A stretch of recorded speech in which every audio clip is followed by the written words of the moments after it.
tubaha Imana gutangira amatara yacu itonda cya minsi 7 dusomye igitabo cy'imigani imigani 3 umurongo wa mbere tugeze hepfo ku 6 imigani 3 umurongo wa mbere kugeza hepfo wa gatandatu turasoma mu izina ry'Umwami Yesu Kristo. Mwana wanjye, ntukibagirwe ibyigisho byanjye, ahubwo umutima wawe ukomeze amategeko yanjye, kuko bizakungurira imyaka myinshi y'ubugingo bwawe, ukazarama ndetse ukagira n'amahoro. Imbabazi n'umurava bye kukuvaho, ubyambare mu ijosi, ubyandike ku nkingi z'umutima wawe, nibwo uzagira umugisha n'ubwenge nyakuri mu maso y'Imana. Turasubira ku murongo wa 4. Nibwo uzagira umugisha n'ubwenge nyakuri mu maso y'Imana n'abantu. Wiringire Uwiteka n'umutima wawe wose, we kwishingikiriza ku buhanga bwawe, uhore umwemera mu migenzereze yawe yose, nawe azakuyobora inzira unyuramo. Amen. Imana umugisha ijambo ryayo mu mitima yacu. Reka duce bugufi twinginge mwene data Tamuriza yabura isengesho mu izina rya Yesu Kristo. Uwiteka Mana ishobora byose, Uwiteka Mana nzima, turagushimika turaguhimbaje, izina ryawe ari icyubahiro. Dushimishwe nuko udereje kino gitondo, iki gitondo twatubonetse tugihumeka umwuka w'abazima. Turagushimiye mu izina ry'Umwami Yesu Kristo. Bira byose birashoboka, twatagucumuyeho, ubwo tuvuga tugacumura, twakora tugacumura, twatekereza tugacumura. Niyo mpamvu ngusabye kugira ngo mushyire amaraso yawe abone ukomeza kugira amaso tubabarire mu izina ry'Umwami Yesu Kristo. Mwami Imana, Mana ishobora byose, dutangiye aya materaniro tuyatangire mu izina ryawe, kandi aheruke muri iryo zina, utubere Alpha, utubere Omega. Kandi agusabye Uwiteka kugira ngo uyu munsi wa mbere w'isirindwi utugenderere, tugusabirize kubikoze mu izina ry'Umwami Yesu Kristo.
Elisa ahamagara umwe mu bana b'abahanuzi aramubwira ati, yehura wende iyi mperezo irimo amavuta, ujye i Ramoti Galeyadi, nugerayo ubaririze Yehu mwene Yehoshafati mwene Nimushi, numenya aho ari winjire umuramutse, umuhagurutse muri bene se, umujyane haruguru mu mwinjiro, uhereko wende iyi mperezo irimo amavuta, yamuswike ku mutwe, uvuga uti, Uwiteka aravuze ngo akumikisha amavuta ngo ube umwami wa Isirayeli.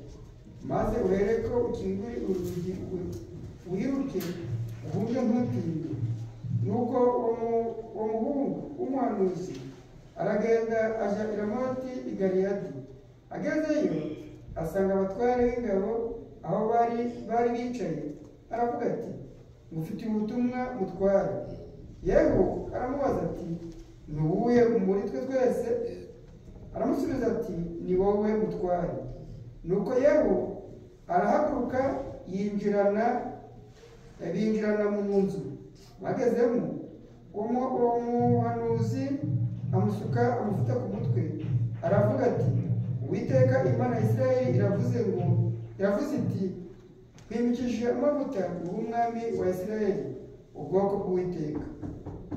kandi uzice ab'inzu ya shobuja Ahabu kugira ngo nkorere Yezebeli amaraso y'abagaragu banjye n'abahanuzi n'abandi bagaragu b'Uwiteka bose.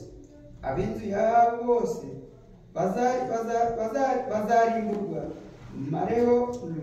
mare umuhungu wese kuri Ahabu w'imbata n'umudendezo mu Bisirayeli.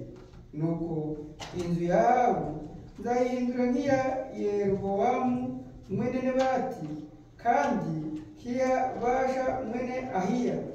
Imbwa zizarira Yezebeli mu gikingi cy'Yezereli, kandi nta uzamuhamba. Nuko akingura urugi, maze akingura urugi arahunga. Maze Yehu arasohoka asanga abandi bagaragu ba shebuja. Umwe aramubaza ati, ni amahoro masa? Wa mugabo w'umuhanuzi yarakuzanyweho n'iki? Aramusubiza ati, uwo mugabo muramuzi n'amagambo ye. Baramubaza bati, oya, uratubeshya, noneho tubwire ibyo ari byo. Arabasubiza ati, arambwiye ngo Uwiteka aravuze ngo akwimikisha amavuta nk'umwami w'Abisirayeli. Nuko barabaduka n'ingoga, umuntu wese yenda umwambaro we, awusasa aho ari ahagaze hejuru ku rw'ururiro. Baherako bavuza ikondera, baravuga ngo, uyu ni we mwami. Amen. Dusenge.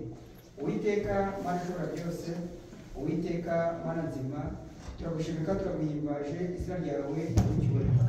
Dushimishwa nuko aya magambo asomyewe mu matwi yacu. Uwiteka ndakwinginze kumbwira ngo aya magambo asomwe utubare umunsi w'utugira ubugingo muri kino gitondo, mu izina ry'Umwami Yesu Kristo. Ngo byanditse ko inyuguti icisha ariko umwuka agatanga ubugingo. Umwuka utanga ubugingo nazabe muri twe. Uwiteka atuyobore, abo umuyobozi wacu w'izina ry'Umwami Yesu Kristo. Naho Satani iyo ari yo yose ari y'ibitotsi ari kurangara, yose tuyinesheje mu izina ry'Umwami Yesu Kristo. Uri dufate, uri tuyobore, utugire abawe, tugire uko ushaka, uduhembure muri kino gitondo, bigusabirize kuko ukoze mu izina rya Yesu Kristo. Amen. Bashubuje kanone mu izina ry'Umwami Yesu Kristo. Mani tugereza kubiro itubere kino gitondo, kandi tukaba turi imbere yawe. Urashobora kuryama ukabyuka, ariko wabyuka ukigira mu byawe. Ariko twebwe Imana itugiriye neza kubera yuko iduhereje kuba turi imbere yayo, tubere mu cyubahiro mu izina ry'Umwami Yesu Kristo. Dusomye inkuru igaragara ko ari ndende, ariko ni inkuru iryoheye amatwi, ni inkuru iryoshye utamenya uko twabivuga. Uyu Yehu yari yibereye hamwe n'abagaragu bose bahawe. Uyu yari umugaragu wahawe, nawe yari mu bandi bose. Ariko kuko Imana ari umukozi umuhanga, ntiyatuma undi ahubwo ihitamo kugira ngo uzava mu bazica Ahabu ave mu bagaragu. Ko twumvise yuko bari abagaragu bahawe. Hanyuma umwana w'umuhanuzi Uwiteka aramutuma ati, ngutumye kuri bariya abantu bari gukora inama, genda nugerayo hari umuhanuzi bw'ibikisha iki amavuta. Ariko ntabwo yari azi ngo ari bikaze tukujyana, ntabwo yari azi ngo Uwiteka yahisemo undi, ntabwo yari azi ngo muri abagaragu bose uw'umuntu uruvuga ati ni njyewe. Ntawe. Imana barakora umukozi umuhanga, iravuga ati nugera aho muri bo uhita uvuga ati mufite umutima w'umutware. Bari benshi, ariko uvuze ngo ufite umutima w'umutware ni umuntu umwe tukujyana. Ntabwo yavuze ngo bafite ubutumwa, ahubwo ni ufite ubutumwa mutware. Kubera yuko Imana ikora ibintu bitandukanye n'iby'abantu. Uwo bireba, ibyo tugiye kwigaho buri uwo bireba aravuga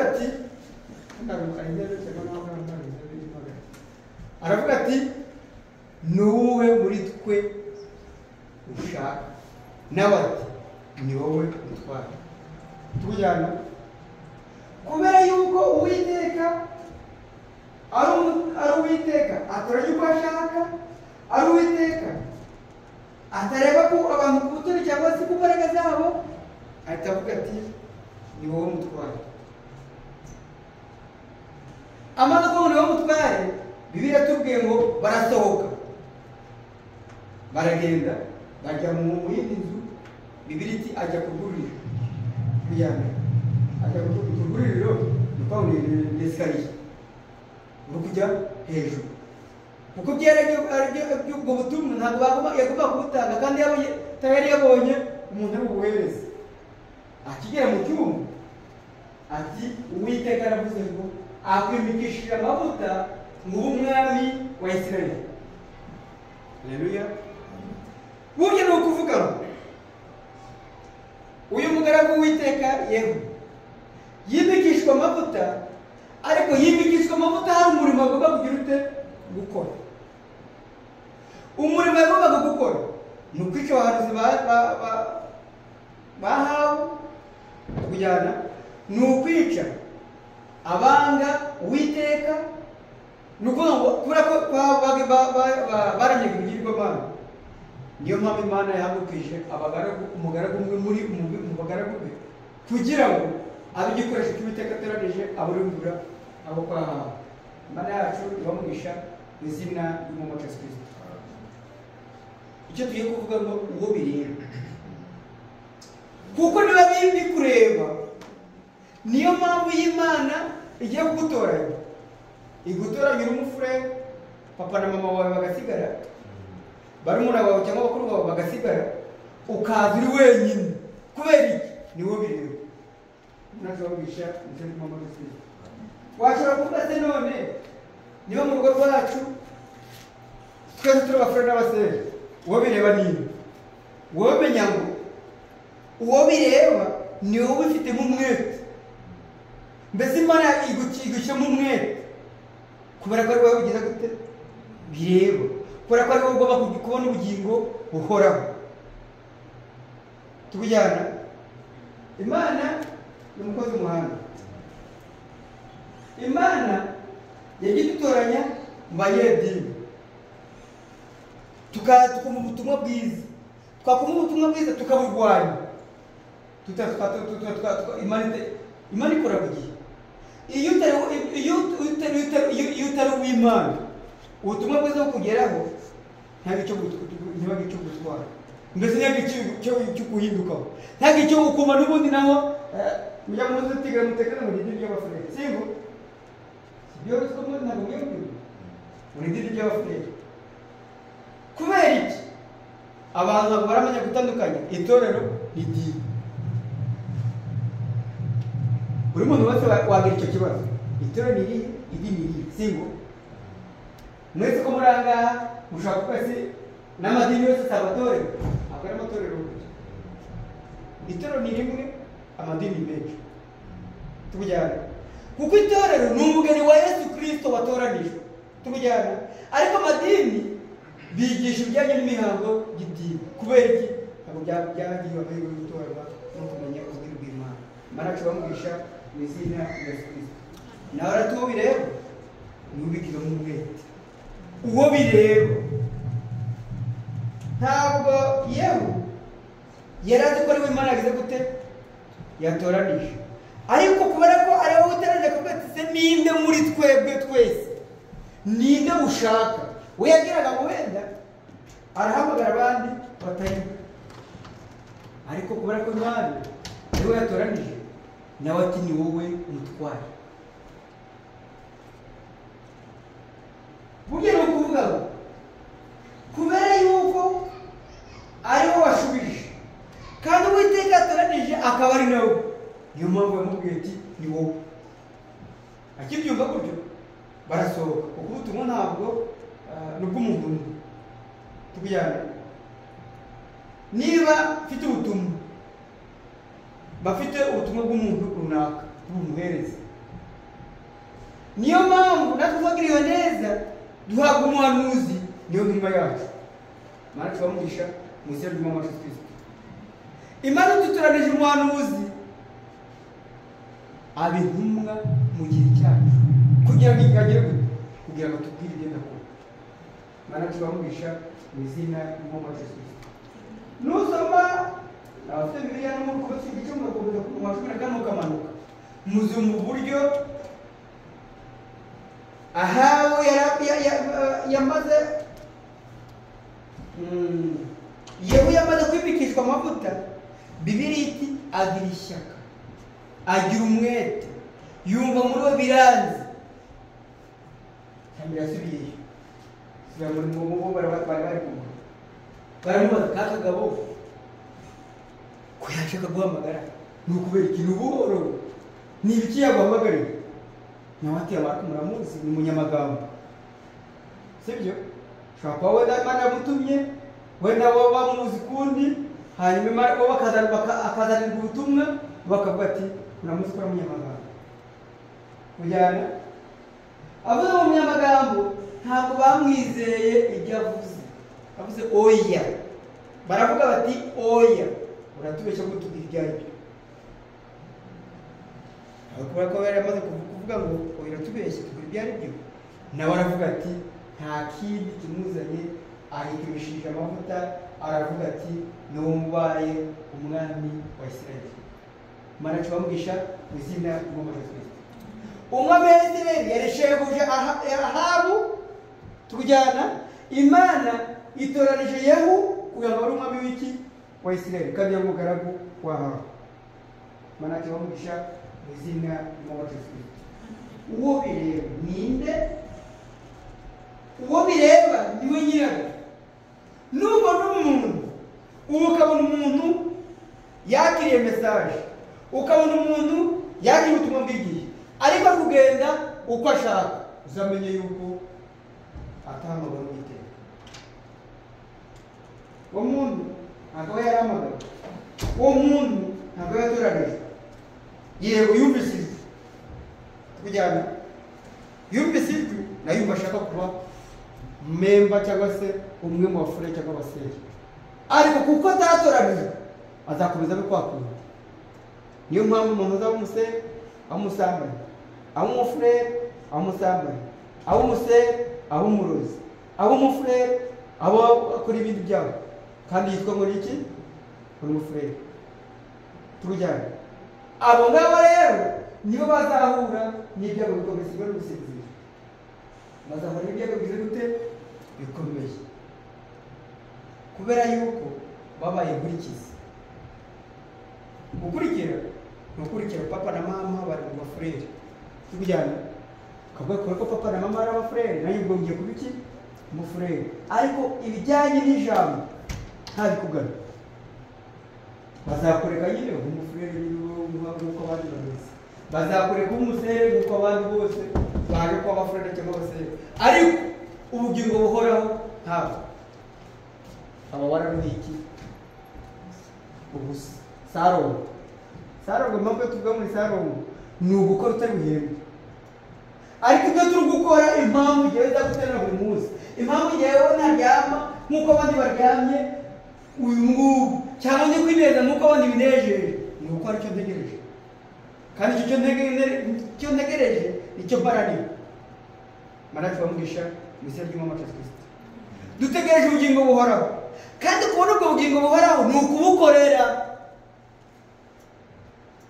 Kujyana ntabwo ari kujyana n'ibyifuzo byanjye byose uko nshaka, ko ndi kubona abandi bantu bateye gutya nuko nanjye natera ku ntugu ku giti cyanjye njyewe ubwanjye njye bizakora. Kujyana kuko mu gihe cyo kwanduba harokotse abantu 8, ariko abari bari mu isi bari benshi. Tujyana ariko Imana ishima ko aribo barakuka kubera ko bumviye iki? Bumviye imbuzi banyuma bagakurikira. Imana tutugere neza muzere mu Yesu Kristo. mwumvise inkuru za Sawuli zijyakozwe n'umwami byanditse mu cyenda tubisome icyenda wahera ku murongo wa kugeza ku icyenda. Sawuli yari umurimbuzi. Sawuli yari umuntu urimbura abavuga ijambo ry'Imana. Abatarimburaga ngo bice yabashyiraga mu nzu yimbura ko kutubwira tukujyana. Ariko umunsi umwe Bibiliya ikutubwira ngo igihe yajyaga i Damasiko agiye gushaka abari kuvuga ijambo rya Yesu Kristo, abari guhamya Yesu Kristo, nta kindi kibajyanye ari ukubica no kubanza kubashyira mu nzu y'imbohe. Atigeze mu nzira umucyo uramutunga. Kabiri ko tutubwira umucyo umutunguye, ijwi rivugira muri wa mucyo riravuga riti, Sawuli Sawuli undenganyiriza iki? Nawe ati, urinde mwami nkakwizera. Abari bari hamwe nawe bumva ijwi kujyana, ariko uwitabye n'uwo byabwiye yari Sawuli wenyine. Uwo bireba niwe nyirabyo, uwo bira niwe nyirabyo. Utari nyirabyo uzirukanka, uzaza gusenga, ariko uko byagenda kose uzayumva. Kubera iki? Uzaza gusenga ukuri byabo, bakubwirize ukuri byabo. Tujyana usome Bibiliya ukuri byabo. Usome Bibiliya ntacyo byamara. Tujyana Bibiliya kwisoma gusa nawe uri kuzaza. Imana ikoresha ubagaragu mu barindaga muri icyo gihugu cye Eramoti Galeyadi. Hanyuma biratubwira ngo Yehu agomera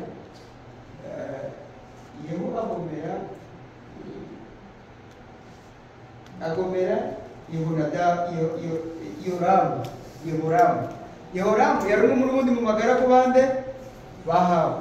Tujyana ariko kubera kubura Yehoramu niho wari mukuru kuri nde? Kuri Yehu. Ariko Imana iteranya Yehu.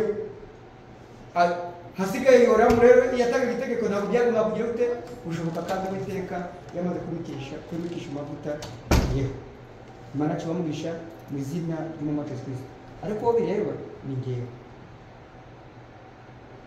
Niyo mpamvu no kujya mu ijuru, mbere y'uko ngewe nkuvuga ngewe nzivuga. Kuba ngo tuzajya mu ijuru ni byiza, ariko bibaye ngombwa yuko ari umuntu abana ntibuka ko ari ngewe. Muzi impamvu uriya musambanye wafashwe n'Abayuda bakaza bakamuzana imbere ya Yesu bakavuga bati, uyu nguyu yakoze icyaha kandi amategeko ya Mose yemerewe kwicishwa amabuye. Yesu akandika hasi. Yesu yandikaga ibyaha byabo. Ubonye icyaha cye agahunga, ubonye icyaha cye agahunga. Hasigara wa wundi aramubwira ati, nawe ugende tukuze gukora icyaha tujyane. Burya ni ukuvuga ngo bo babonaga ko bamukora n'umunyabyaha, ariko ibyo bari bafite byarutaga birabura. Kuko Imana ireba mu mutima, yarabareba basanga nabo n'abatizera. Ariko Imana ibamugisha mu izina ry'Umwami Yesu Kristo. Uwo bireba niba Imana itoranya uko ishaka, itoranya uwo bireba. Uwo bitareba uzumva ijambo ugende ko waje, ugende ujye mu rugo, ibyo biri tubuza byose ugire gute ubyishyira, kandi umutima wawe wihe Paul ubuti uko byagenda kose nzagira gute nzagenda. Ibi gutega tubwira ngo umutima w'umuntu urusha ibintu byose ugira gute ushukana. Wowe uraje n'amarangamutima yawe yose, ariko urakubwira ngo uzajya mu ijuru. Ntabwo ari byo. Ikikubwira ngo uzajya mu ijuru ni iki? Uri kujya mu ijuru uri umusinzi, uri kujya mu ijuru uri umusambanyi, uri kujya mu ijuru ibyo Bibiliya itubuza, uboha imisatsi, wambara amapantaro, ariko umutima wawe ukubwira ngo uzajya mu ijuru, ntabwo uzabona. babwiye imbere yanyu n'imbere y'Uwiteka nta bizagira usanga abantu bajyaga mu mikino imikino ibamo ntayo maraso bamugisha mu izina ry'umwami wacu Kristo ariko tuba tuvugana ngo uwo bireba wowe ugize gute ninde niba ari ibyawe nawe rero ijambo rizajya rivuga utonde umurongo nirivuga utonde iki nibitagenwa nguko uzaba ritara kuvuga cyangwa dusabe ariko dusabire kugira ngo natwe dusabe Imana ngo biturebe dusabe Uwiteka kugira ngo amagambo y'Uwiteka ature muri twebwe turwane ishyaka ry'Imana. Wera Mana yacu, Mana dukunda, Mana ugira neza, wowe Yesu Kristo, izina ryawe rihabwa icyubahiro. Wabanye natwe tugitangira kugera ahantu, twabonye ubwoko kwawe mu ndirimbo, twabonye ubwoko kwawe mu gutangira, none tukubonye mu gusoza, izina ryawe rihabwa icyubahiro. Mwami tugushimiye kuri Imana ireba kandi ugatoranya uko ushaka, hari abagiye utoranya ndetse ukabimikisha amavuta, kuko uvuze ati uwo bireba burya niwe nyirabyo, kandi burya uwo bireba arabiharanira, uwo bireba ntabwo yicara ntaryama ntatuza atarabigeraho kuko ari we nyirabyo. Mwami ijambo ryatubwiye ko natwe tugomba kwicara, tugomba kumenya ko uwo bireba agomba kumenya ko ari nyirabyo. Nawe utavuze kugira ngo dukomeze imitima yacu, uturinde gusinzira, uturinde kuryama, ijambo ryawe urikomeze mu mitima yacu. Mwami udoreze kuba maso, udoreze Mwami gora tuguhanze amaso, udoreze gutegereza. Mwami ijambo ryawe ritubere ingabo, ijambo ryawe ritubere inkomezi, ijambo ryawe ritubere impamba, ritubere ibyo kurya muri uru rugendo. Nuko Mwami twumva ngo tuhariye tuzirwa muri iyi si nituyiraremo cyangwa twayiraramo nituyirirwemo, nuko ijambo ryawe wamana rizatujyana rikatugeza ku byo dusezeranije. Umugisha umugaragu akoresheje, umugisha mwinshi utagabanije iburyo n'ibumoso, mu mwuka no mu mubiri, igihe azaba aryamye agutekerezaho uzamugenderere kandi umutekerere byinshi, igihe azaba ari mu mirimo agutekerezaho, atekereza ku magambo yawe ndetse no ku bwoko bwawe. Mwami uzamuhere umugisha muri aya magambo kugira ngo umukomeze, umutekerere, umuhaze, n'umuhaza natwe aduhaze kugira muhagije. Mu mugisha muri Yesu Kristo, abakobwa n'abahungu bawe bari bagandagaje imbere yawe, bicaye umwanya utari munini kandi utari na muto, kuko iminota 15 yonyine irahagije, ijambo ryawe rigakiza uwo ushaka. Emera Mwami uyu mwanya bene bacu, wereze umugisha abitanze, wereze umugisha umushe cyane cyane wo kwakira no gutuza amagambo yawe mu mitima yabo. Umuzi wa natwe intambwe zacu zibegwe nawe, utugenderere kandi utwiteho, udukomeze muri urugendo, tubyambaje mu izina ry'Umwami Yesu Kristo. Amen. Amen. Amen.